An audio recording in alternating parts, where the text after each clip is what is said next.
आदरणीय मैडम सोनिया गांधी जी राहुल जी को भी दिया है और हम आदरणीय लालू जी से भी हम उनके आवास पे पटना मिलने गए थे और आग्रह किया था कि आप मैडम सोनिया से बात कीजिए। मुझे लगता है वो बात नहीं किए और अब तो नॉमिनेशन भी उन्होंने दे दिया।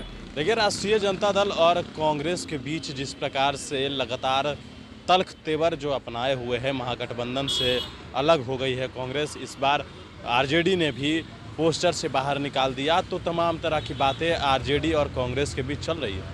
इन सब के बीच एमएलसी के चुनाव होने हैं। एमएलसी चुनाव को लेकर आरजेडी ने 3 कैंडिडेट की घोषणा कर दी है और सीपीआई माले जो है वो भी नाराज़ थी, हालांकि उसको लालू प्रसाद यादव ने मना लिया और सीपीआई माले महागठबंधन में है। लेकिन अब जिस तरीके से कांग्रेस की बात करें तो क्या कांग्रेस अलग से चुनाव लड़ेगी? विधायक उसके पास 19 है, लेकिन क्या कांग्रेस भी उस पर प्रत्याशी उतारेगी? क्या इसमें चुनाव होगा? ये सवाल था अजीत शर्मा से पूछा गया ये सवाल कि क्या जिस तरीके से जो चुनाव होने जा रहे हैं एमएलसी चुनाव, तो क्या आप लोग उतारेंगे उम्मीदवार?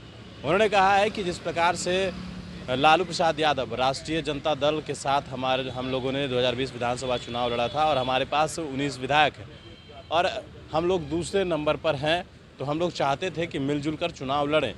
लेकिन आरजेडी ने जिस प्रकार से तीनों कैंडिडेट की घोषणा कर दी, तो उन्होंने गठबंधन धर्म का तो पालन नहीं किया, लेकिन हमने इनकी सूचना अपने आला कमान यानी कि सोनिया गांधी और राहुल गांधी को दिया।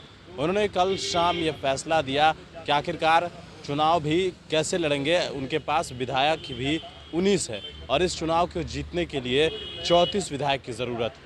अजीत शर्मा ने क्या कुछ कहा है, किस तरीके से बताया है कि हम लोग चुनाव लड़ने लायक नहीं है, सुनिए इस बयान। आप जो पूछ रहे हैं कि विधान परिषद के चुनाव में कांग्रेस क्या करेगी, आपको पता है कि जनता ने हम लोग को मात्र 19 सीट विधानसभा में जीते थे और जो विधायक होते हैं वही इसमें वोटिंग करते हैं। एक विधान परिषद जीतने के लिए 31 वोट की आवश्यकता होती है, मतलब 31 विधायक की आवश्यकता होती है। हम लोग तो गठबंधन महागठबंधन में चुनाव लड़े थे, लेकिन राष्ट्रीय जनता दल ने तो अपना 3 उम्मीदवार उतार दिया, जबकि उनके पास 76 है। तो वो 31 दूनी 62 होता, उनको 14 बचता, फिर भी उन्होंने अनाउंस किया। हम लोग चाहते थे, कांग्रेस सेकंड में 19 पार्टी है, माले 12 विधायक हैं, उसके बाद सीपीआई 2 है, सीपीआईएम 2 है। हम लोग चाहते थे मिलजुल के 2 राजद लड़े, 1 कांग्रेस चुनाव लड़े, लेकिन उन्होंने तीनों सीट घोषणा कर दी, तो महागठबंधन धर्म का पालन उन्होंने नहीं किया। इसका सूचना मैंने आदरणीय मैडम सोनिया गांधी जी राहुल जी को भी दिया है और हम आदरणीय लालू जी से भी हम उनके आवास पे पटना मिलने गए थे और आग्रह किया था कि आप मैडम सोनिया से बात कीजिए। मुझे लगता है वो बात नहीं किए और अब तो नॉमिनेशन भी उन्होंने दे दिया।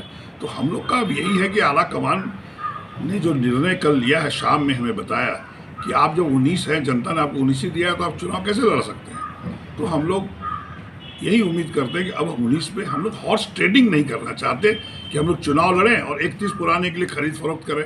यह कांग्रेस पार्टी अपने विचारधारा, अपने सिद्धांतों पे चलती है, इसलिए हम 19 हैं। इसलिए जनता जब हमको पूरा मेजॉरिटी देगी तो फिर उस समय हम लड़ेंगे। इस बार हम लोग नहीं लड़ेंगे।